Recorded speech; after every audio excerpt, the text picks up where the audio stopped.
So when you read the title of this video, I'm not over dramatizing it. To me at least, these Nintendo Switch 2 leaks are legitimately insane because we have an accessory manufacturer that is currently selling accessories for the Nintendo Switch. Within the last 24 hours, they just straight up created a blog post outlining everything they know about the Switch 2. Now this of course comes off the heels of the recent story we covered with the magnetic attaching Joy-Cons and claims that accessory manufacturers were indeed being briefed on what the Switch 2 is, but in a true Nintendo way. The claim is that Nintendo showed up with an opaque box that they would allow people to put their hands in to feel the console, but not to reveal any of the visuals of it, because that's how secretive Nintendo is. Apparently they're going to let their partners feel the console but not see it. That's where we're at right now in 2024 while we await some kind of official announcement from Nintendo for the Switch 2. Well, we broke down all of that from a source by the name of Vandell that also reported accurately on Switch OLED information, so it is starting to feel like the floodgates are opening for legit leaks from legit sources. But what is more interesting is that before that story went live, an accessory manufacturer by the name of Mobapad originally posted up something on Facebook that had a lot of that same information and including some new details that were not found within Vandell's reporting. And now we just straight up have a blog post on their direct website from Mobapad detailing everything they know about Switch 2. Maybe they didn't have to sign NDA. Maybe that's the reason they get away with this. Nintendo's sure not happy either way, so we're going to get on the same page with all of the additional details and some very solid claims, not to mention Pioro kind of chiming in on all of this online, not from his own direct source, but claiming that yes, this is being divulged to numerous partners around Nintendo's planning with their accessory phase and things. So things are heating up for Switch 2, no doubt, and a potential reveal coming up soon. We'll get on the same page with all the new details. Before we do, make sure you like, subscribe, and turn on your bell notification to join Sunbro Nation if you're new here. And to kick it off, we're hopping right over to the blog post in question that I will have linked in the description down below. Funnily enough, they're using some of the mock-up images that you see in numerous thumbnails within my own, within other creators. Like they're just pulling some images from online, but it reads here, this is on their website at the time of filming, exclusive insight into Nintendo Switch 2, what to expect. We, like everyone else, are eagerly anticipating accurate information about Switch 2. In the process of developing the next generation console controller, Mobapad has also acquired a lot of first-hand information about the Switch 2, and we're now here to share it with everyone. They're not holding back any punches. This is all verified claims or somewhat verified claims. We'll go over how Pioro chimed in on this in a minute, but right at the top, the Switch 2 will continue to support existing Joy-Cons and the Pro controller, still equipped with ALPS dual-axis linear motors for HD rumble. Now, I saw somewhere online that maybe the claim is that the motors may have been shrunk down a little bit. The cartridge slot for the Switch 2 will support backward compatibility with physical Switch game cartridges, ensuring compatibility with players' existing game libraries, including digital versions. That's very telling. Let's read the last line and we'll spend a second on that. However, the second generation cartridges may not be compatible with the first generation console. Now, backwards compatibility this entire time has been a hot button issue. If you've been around on this channel for a while, we've covered it, that the Ubisoft CEO more or less confirmed it for me. I mean, in an interview, he legitimately was talking about how they should have held back sparks of hope for a next generation console, because since that was very similar to Mario plus Rabbids 1, they felt like, you know, it would do better if it waited for Nintendo's next gen successor. And he legitimately said, but we will update it for the next generation, and we will continue to update it in the future and sell it on the next generation. Something to that effect. I'm paraphrasing a little bit, but not only that, we saw the slides with value added services carrying forward with Nintendo account. You could read that to mean your digital library, or you could just read it to mean things like NSO, but now this is more or less confirmed, and it's not really surprising to hear how they're going to go about this. This is very much what Nintendo does with just about every handheld console, and even most of their home consoles. They typically support backwards compatibility unless there's some kind of big format change on the media that you're playing on, aka you're going from like a disc to a cartridge. That's not going to work anymore. But outside of massive changes like that, they typically support backwards compatibility. I am picturing this exactly to be a situation like the DS to the 3DS, where they are both similar cartridges, but you cannot put a 3DS cartridge in a DS console. So Switch 2 games will not work in the Switch 1 as you wouldn't expect them to. It'll probably have some kind of lip on the side of it, or it may just be a slightly wider cartridge or something to that effect. But there is, in the same same cartridge slot, the compatibility for our existing Switch 1 carts, and digital libraries being included as well, which why would Nintendo not support digital libraries? They want you to be in their ecosystem. They want to capitalize on the success that is the Switch at over 140 million units now sold. Continuing on with point 3, the new version of the Joy-Con has a larger volume and the sliding rail structure has been changed to magnetic suction. The SL and SR buttons are metal buttons. Magnetic suction is achieved through electromagnetic suction technology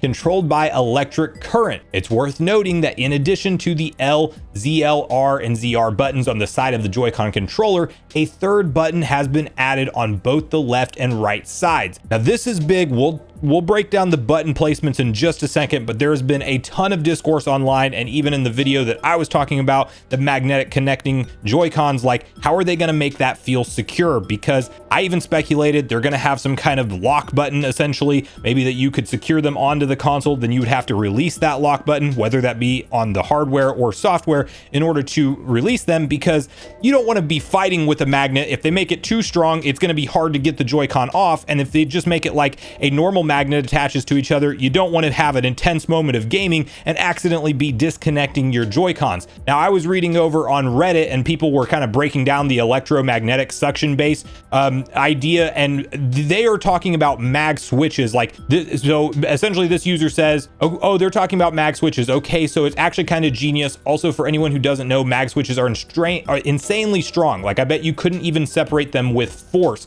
So essentially electromagnetic, there's some kind of on or off switch to this thing. So whenever it is magneted in, it is connected, and you would probably have to try to break the console to pull them off. And then when it is not connected, then at that point you are able to easily pull them off, which makes a ton of sense and does feel very next gen and premium. Not to mention the metal buttons for the SL and SR buttons. Nintendo very well may be trying to elevate the perceived value of this console and make it feel like a very premium type of console. And then to kind of go on the same page of where the button location's at that they're claiming that there are new buttons right at what you're looking at within that circle. So just beneath where that trigger would be, which I'm hopeful we see something like analog triggers if we're talking about GameCube coming to NSO, but there is an additional button on each side of the Joy-Con and yet another button right beneath the home button that will be some kind of function button that we don't know. Now, Mobapad speculates that we'll kind of get into that in a second. They speculate that Nintendo will be using it for new gameplay enhancements, and I'm sure they will, but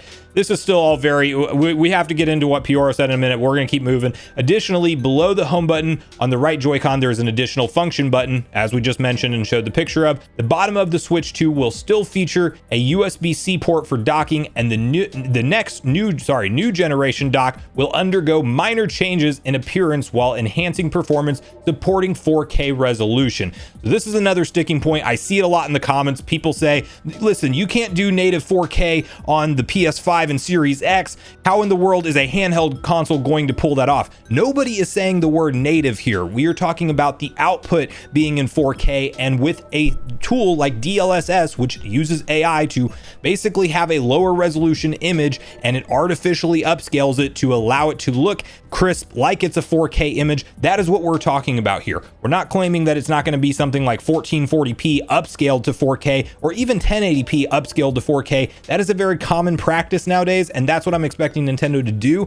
But they are not in 2024 going to come out with a home console that can be docked on TVs and only have it support a 1080p resolution. The masses have now adopted 4K for the standard resolution of TVs. You have to go out of your way to find one that isn't 4K, and they've gotten dirt cheap. There's no way Nintendo's not supporting 4K, so that adds up perfectly in my head. From there, point 5, the new dock will feature a dampening bracket on the back, allowing for greater range of adjustable angles. So I'm picturing like you could almost lay it entirely flat. You just have a little bit more give than what this Surface style kickstand does, and kind of some different angles that you could set up the console at. That's cool to hear. The screen will be upgraded to an 8-inch display supporting 1080p resolution. Notice nobody is saying if it's OLED or LCD. We had that one Business Korea website report that Samsung had won out the contract over Sharp for LCD displays, but Samsung only makes OLED panels, so maybe it is OLED, but it might be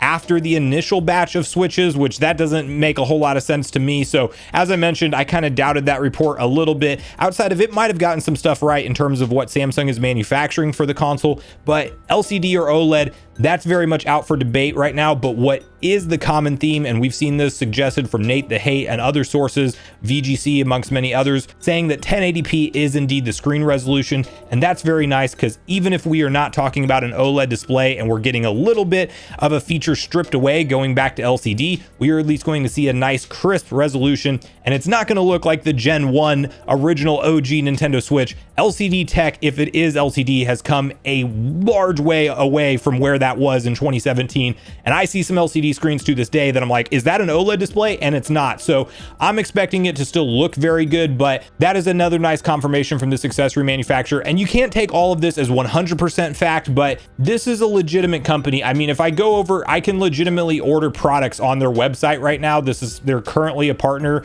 for Nintendo accessories, and there's like the slightest 1% chance that they're just pulling people's leg on this stuff. But considering the reports that accessory manufacturers were briefed on Switch, and then they're just going to come out and say all of this stuff, it's very interesting. And then last couple things, they kind of go into some speculation more or less in this part, but talking about some things further down. But these are just some of the hardware information we've got and not the full extent. They make that very clear. So maybe this is like the portion that technically isn't under NDA from these companies. From a hardware perspective, the Switch 2 inherits the dual mode feature of its predecessor, continuing Nintendo's conservative approach to hardware. They talk about how they've revolutionized different consoles in the past, and then they talk about how they think the gameplay in this will be enhanced with the new controller design and things like that. And then they're just kind of asking, what will Nintendo do? Now, the last piece of important information we need to go hop over to is over on X from Pioro, where in the My Nintendo News report that he's responding to that is going over these manufacturer details for Mobapad, he says, to those sending me this via DM, it appears that this info has been divulged to some manufacturers and Nintendo influencers in China for a while. Such info has been mentioned in some private discussions, while my main source can't verify it. He then expands, I mean, such info has been mentioned in some private discussions before this report. So he clarifies. Now, if you know anything about Pioro, he is the 100% track record Nintendo leaker. He is saying that he's heard this in private discussions ahead of these reports, that this is not new info as far as him hearing it for the first time. But whatever his main source is, the person who's probably putting together some of those direct presentations or has all of the inside info on what games will be at each direct and announced from Nintendo, that source can't verify this particular report, which might just give you a little bit of pause on the validity. But considering that this isn't the first time he's heard this info, I'm thinking that this is all very real. We are in that striking distance moment right now where literally as soon as May 7th, Nintendo could comment on their plans for next gen hardware, and it might just be a confirmation that they're going to launch it within their calendar fiscal year, or it might even just be a confirmation that,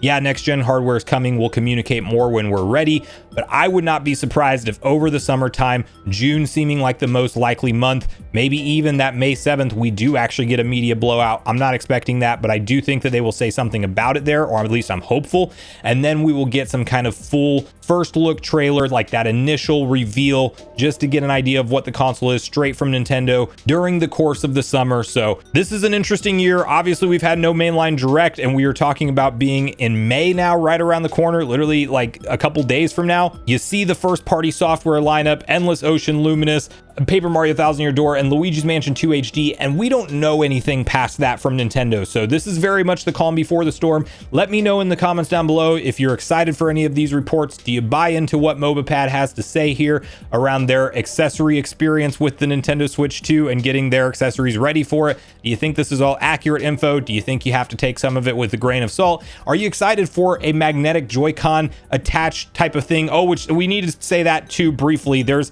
a lot of speculation online that Nintendo Switch attach survey that we saw going going around on YouTube might actually be the name for this console, just because if you think about the magnet system, attach does actually kind of make sense. I'm hopeful that's not the name. It sounds a little bit close to a Wii U situation for me, but I like Nintendo Switch 2 over the attach, but Nintendo probably would name it something like Nintendo Switch Attach. So let me know what you think about that name and all of this stuff in the comments down below. Thanks so much for watching the video today, everyone. Make sure you like, subscribe, and turn on your bell notification on your way out, and I will see you guys next time.